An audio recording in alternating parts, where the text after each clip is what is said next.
lost 75 pounds and stay under 12% body fat eating the same 3 meal templates every workday. I'm Dr. Jon Go. I'm an ophthalmologist here in LA, and I help busy people lose fat with the systems they can run on a real schedule. The goal was never perfect eating. The goal was fewer decisions when I was tired through long surgery days, long clinics, and the LA traffic version of dinner. By the end, you'll know exactly how I built them and why the meals matter way less than the system underneath it. Point number 1.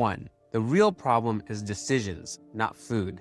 Most people approach fat loss as a food problem. They spend all their time finding the right food, the right macros, the right meal plan. But the real problem isn't the food. It's the number of decisions standing between you and the food. Picture the end of a workday. For me, that might be early morning surgery, then a full clinic, then 2 hours sitting in LA traffic on the way home. You walk in the door at 7 p.m., you haven't eaten anything since noon, and you had a plan that morning, which was to cook a healthy dinner. But right now, that plan requires yet another decision. Break out the cookware and whip up a whole nother meal, or Uber Eats just a couple taps away. That's not willpower failure. That's how human psychology works. The original plan was fine on paper, but the plan fails when you're tired, when the plan depends on the most exhausted and hungry version of you at the end of a long day. There's a concept called decision fatigue. The quality of your choices drops the more decisions you make.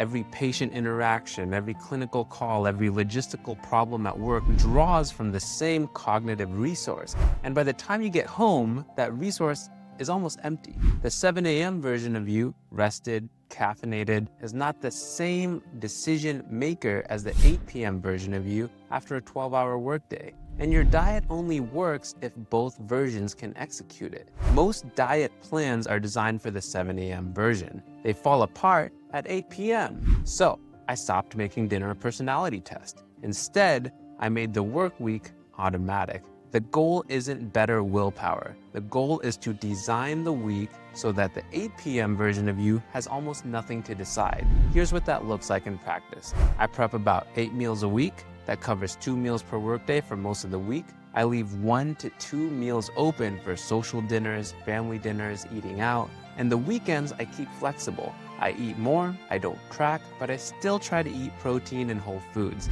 That boundary, work week automated while allowing flexibility for real life, is the whole system. Not the food, but the boundary and the flexibility. The food just has to fit inside of it. Point 2, how to healthify the meals you already love. Here's the shift that made this work long term. I stopped trying to find meals I was supposed to eat and started asking a different question. What do I actually want to eat after a hard day? And how do I build a version of that meal that does the job? Most plans give you meals someone else chooses. You follow them for a couple weeks, then you stop wanting them, and the plan collapses.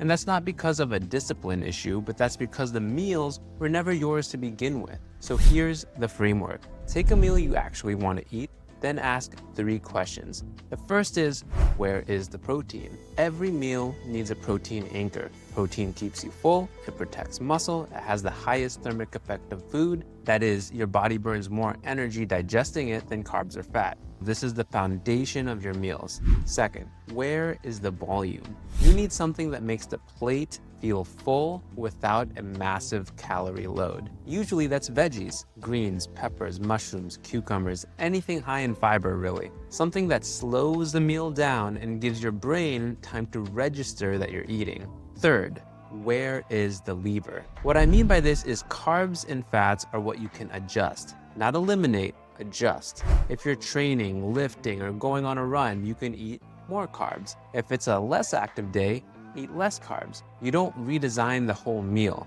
You move one lever. For me, those 3 steps produced Thai basil chicken, lean protein veggies, rice as the lever, Korean stewed beef, protein veggies, rice or sweet potatoes portioned to match the day, and an Asian-inspired chicken wrapper salad for the days where I need something more portable and cold. Your answers might be a burrito bowl, a stir fry, a pasta with a lean protein, a grain bowl, chili, anything you'd actually eat on a Wednesday night when you're tired.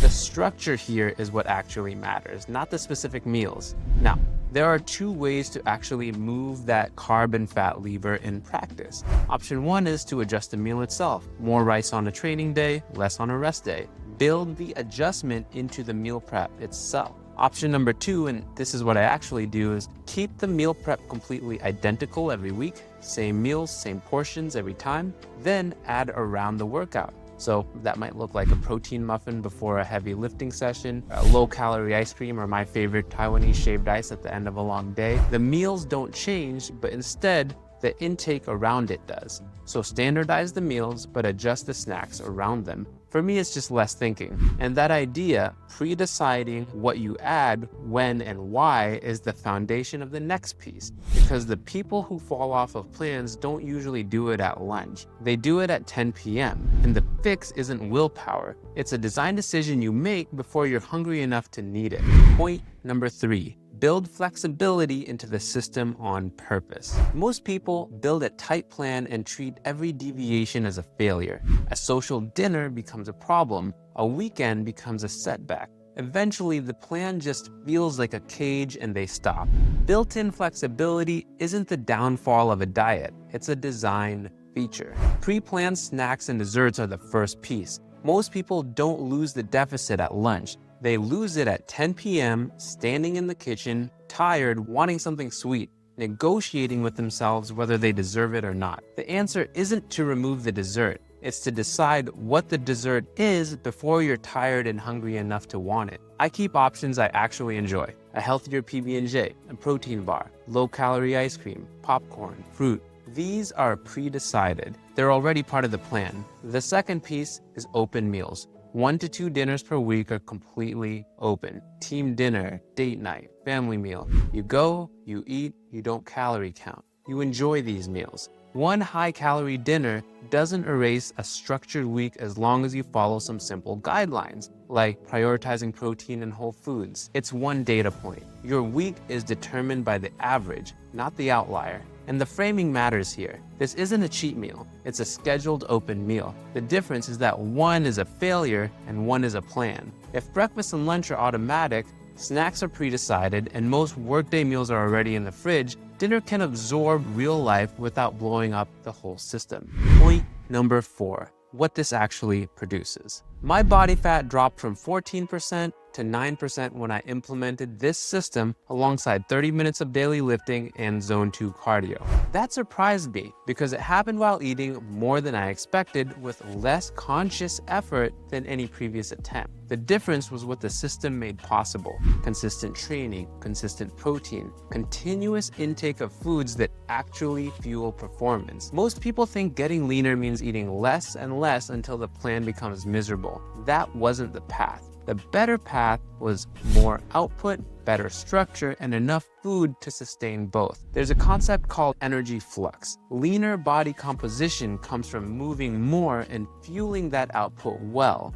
not just restricting forever. I wasn't building a crash diet. I was building an operating system. One caveat here.